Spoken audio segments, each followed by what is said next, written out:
কথা চেষ্টা করছি এখন আমি জবও বলছি এত ইয়ে করছি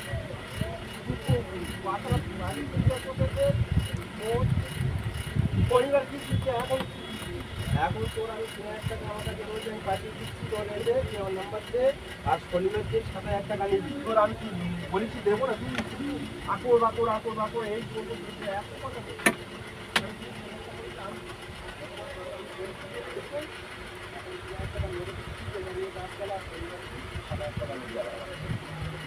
তুই তার আগে থেকে আমি তোর একটা কোনো বাজে কথা বলি আগে পর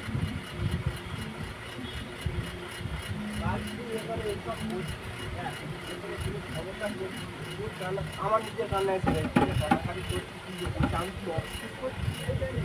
আমি তো অফিস